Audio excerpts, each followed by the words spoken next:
நான் என்னோட family ஷாப்பிங்கை D நகர் உஸ்மான் ரோட்ல இருக்கிற வேலவன் ஸ்டோர்ஸ்ல முடிச்சிட்டேன். நீங்களும் மிஸ் பண்ணாம வேலவன் ஸ்டோரை வந்து விசிட் பண்ணுங்க. Velavan stores, Usman road, T Nagar, Chennai மற்றும் தூத்துக்குடி. திமுகவுக்கு போடுற ஓட்டு பிஜேபிக்கு போடுற ஓட்டு. ஆகவே இங்கே மாநிலத்தை பற்றி கவலைப்படாத திமுக அரசு, மக்களை பற்றி கவலைப்படாத பாரதிய ஜனதா கட்சி அரசு, மதத்தின் பெயரால் இன்றைக்கு நாட்டிலே பிரிவினைவாதத்தை உருவாக்கி கொண்டிருக்கின்ற அரசு பாரதிய ஜனதா கட்சி. ஆகவே இன்றைக்கு நாடு ஒரு அபாயகரமான கட்டத்தை நோக்கி சென்று கொண்டிருக்கிறது. மீண்டும் மோடி மீண்டும் மோடின்றார். யாரு? அண்ணாமலை. நாங்க என்ன சொல்றோம்? வேண்டாம் மோடி, வேண்டாம் மோடி, வேண்டாம் மோடி. போதுண்டா சாமி, நீ ஆண்ட 10 ஆண்டு காலம் போதுண்டா சாமி, நீ போய் தொலை சாமி, போதும். நீ ஆண்டதும் போதும், மக்கள் கஷ்டப்பட்டதும் போதும், போதும். இன்னொரு முறை பாரதிய ஜனதா கட்சி மோடி ஆட்சியிலே வந்தால் இந்தியா ஜனநாயகத்திற்கு மிகப்பெரிய ஒரு ஆபத்து. பாராளுமன்ற ஜனநாயகத்திற்கு மிகப்பெரிய ஒரு ஆபத்து என்பதை உணர்ந்து கொள்ள வேண்டும். தனிமை இந்த சுதந்திரத்திற்கு மிகப்பெரிய ஆபத்து. இப்பயே யாரும் எந்த தொழிலும் பண்ண முடியாது. பாரதிய ஜனதாக்கு எதிர்ப்பு நீ இருந்தால் உன் மீது இடி, சிபிஐ, ஐடி. இதுதான் பிஜேபியினுடைய கூட்டணி கட்சிகள். பிஜேபியினுடைய கூட்டணி கட்சிகள் யாரு? அமலாக்கத்துறை, மத்திய புலனாய்வுத்துறை, வருமான வரித்துறை. எதிர்த்து பேசினால், எதிர்த்து செயல்பட்டால் உடனே. பிஜேபியில் இருக்கிறவங்களாம் உத்தம காந்தியா? உத்தம காந்தியா? இன்னைக்கு ஆட்சி பொறுப்புக்கே வரவில்லை பிஜேபி தமிழ்நாட்டில். நம்முடைய தயவால் நாம் போட்ட பிச்சை 4 எம்எல்ஏ.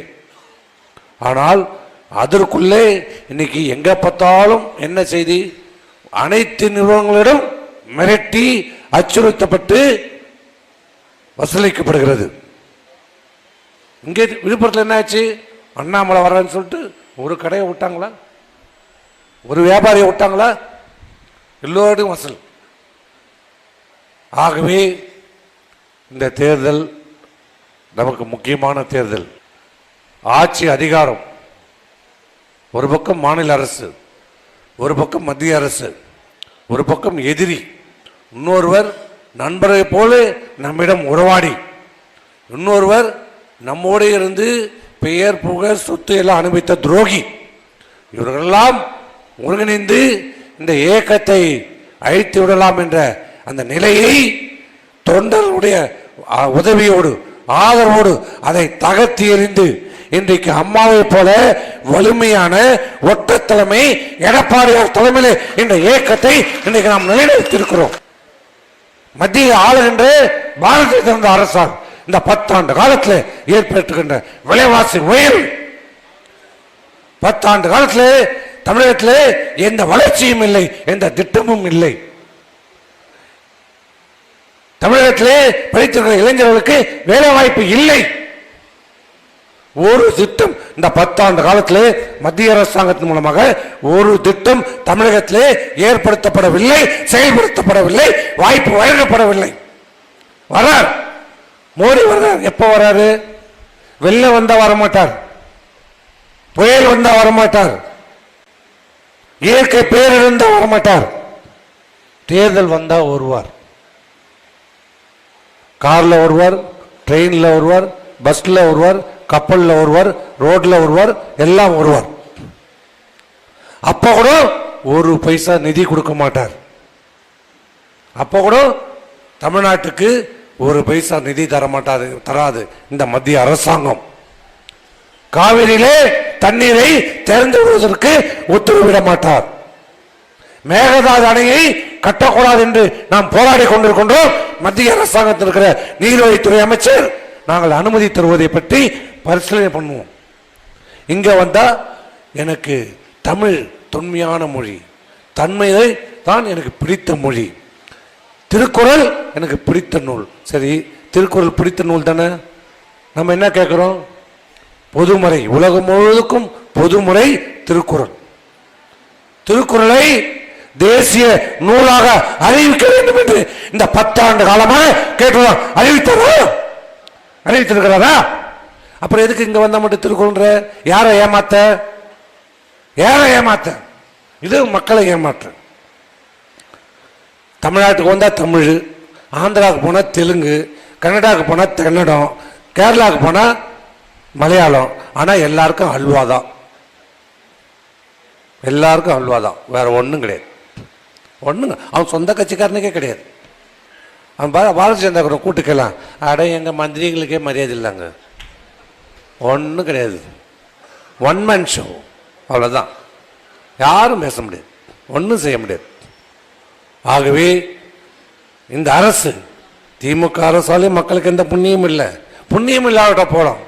மக்களை இன்றைக்கு வறுமையிலே தள்ளி இருக்கிறது. மக்களுடைய வறுமையை போக்குவதற்கு இந்த ஸ்டாலின் அரசும் மோடி அரசும் எந்த நடவடிக்கையும் எடுக்கல.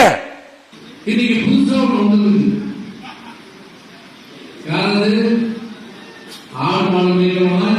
ஆட்சி கொடுப்போம். நான் தான் முதலாக சொல்றோம். வாரியத்தினா புள்ளி புத்தரா வாட்ஸ்அப்லயே பேசி வந்துடும். வாட்ஸ்அப்லயே ஓட்டு போடுவாங்க, பேஸ்புக்லயே ஓட்டு போடுவாங்க. அவர் சொன்னாங்க, நீ ஊருக்கே ராஜாவா இருக்கிறவங்க இங்க தமிழக பூஜா. மோடி 10 தடவை இல்ல, 100 தடவை இல்ல, தமிழகத்திலே சென்னையிலிருந்து கன்னியாகுமரி வரைக்கும் நடந்தே சென்றாலும் இந்த தமிழகத்தை நம்மோடு உறவாடி நம்மோடு நட்பாக இருப்பது சொல்லி நம்ம தோல்மலையை கையை போட்டு நம்முடைய இயக்கத்தை பிளவுபடுத்தி வளைவிடப்படுத்தி இந்த தமிழகத்திலே அனைத்து அண்ணா திராவிட முன்னேற்றத்தை அழித்து விடலாம் என்று சொல்லி ஒரு பக்கம் எதிரி, ஒரு பக்கம் கூடவே இருந்து நண்பனாக இருந்து நம்ம அழிக்க பார்த்த பாரதிய ஜனதா கட்சி, இந்த 2 பேரும் நட்போடு இருந்து கொண்டு இந்த இயக்கத்தை அழிப்பதற்கு துணை போட துரோகி. இதனால் இந்த இயக்கம் இருக்குமா என்று தொண்டர்கள் பற்றியில் அச்சம் ஏற்பட்டது. தொண்டர் மனதில் விட நிர்வாகிகள் மனதில் தொண்டர்கள் என்னைக்குமே தெளிவாக இருந்தாங்க. மத்திய அரசாங்கம் என்னாச்சு? 10 ஆண்டு காலம் பாரதிய ஜனதா கட்சியுடைய ஆட்சி. இந்த தமிழ்நாட்டுக்கு 10 வருஷத்துல மத்திய அரசாங்கத்தின் சார்பாக ஒரு தொழிற்சாலை, ஒரு 1000 பேருக்கு நாங்கள் வேலை கொடுத்துட்டு இந்த அண்ணாமலை சொல்லட்டும். நாங்கள் இறங்க மேடை சொல்லு பார்ப்போம். ஒரு 1000 பேருக்கு இந்த தொழிற்சாலை நாங்கள் தொடங்கி 1000 பேர் கேட்டால் சொல்லுவோம். இப்போ ராக்கெட் ஏவுதல் அது நீ தான், அது 20-25 வருஷமா சொல்றோம்.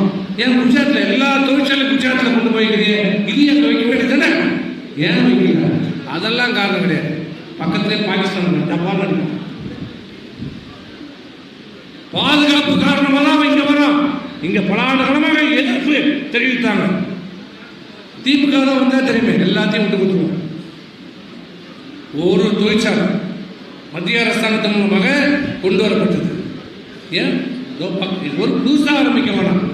ஏற்கனவே தொடங்கப்பட்ட நெய்வேலி லிக்னைட் நிறுவனம் ஏன் இன்னைக்கு நாங்கள் புதுசாக கட்டிக்கிட்ட ஜோடின்னு சொல்லுவாங்க, கட்டிக்கிட்டாரு. ரங்குமணி போனாரு, 1 மாசத்துக்கு முன்னாடி கூட நெய்வேலியில் போய் ஆர்ப்பாட்டம் பண்ணாரு. மத்திய அரசாங்கத்துக்கு மோடி அரசு ஆர்ப்பாட்டம் பண்ணாரு. நாங்கள் கடலூரை கிடுகிடுக்க வைப்போம், தமிழ்நாட்டை ஆட்டி படைப்போம். நெய்வேலி நிறுவனத்தில் 1000 பேர் இன்ஜினியர் இருந்தான், ஒரு தமிழ்நாட்டுக்காரர் இல்லை. இப்ப குத்துருவாரா? இப்ப கேட்கிற அன்புமணி அவர்களை கேட்கிற, இப்ப நீங்க பாரதிய ஜனதாவோடு கூட்டணி வைத்திருக்கிறீர்களே, இப்ப அந்த 3வது சுரங்கத்தை உங்களால் நிறுத்த முடியுமா? தைரியம் இருக்கிறதா? அந்த வாக்குறுதியை உங்களால் கொடுக்க முடியுமா? நீங்க நான் செய்யணும், வாக்குறுதியாக பார்ப்போம். வாக்குறுதியாக அந்த கடலூர் மக்களுக்கு, அங்க இருக்கிற மக்களை காப்பாற்றும். உங்களுடைய தேர்தல் அறிக்கை கொடுங்க பார்ப்போம். நெய்வேலியின் 3வது சுரங்கத்தை நாங்கள் மத்திய அரசாங்கத்துடைய உதவியோடு, இந்த பாரதிய ஜனதாவின் உதவியோடு, மோடியுடைய ஆதரவோடு நெய்வேலி சுரங்கத்தை முற்றிலுமாக மூடி விடுவோம். சொல்லு பார்ப்போம். தைரியம் இருக்கிறதா? இப்படி மாநிலத்தில் ஆண்டு கொண்ட அரசும் மத்தியில் ஆண்டு கொண்ட அரசும் இந்த மக்களை ஏமாற்றிக் கொண்டிருக்கிறது. படித்த இளைஞர்களுக்கு வேலை இல்லை.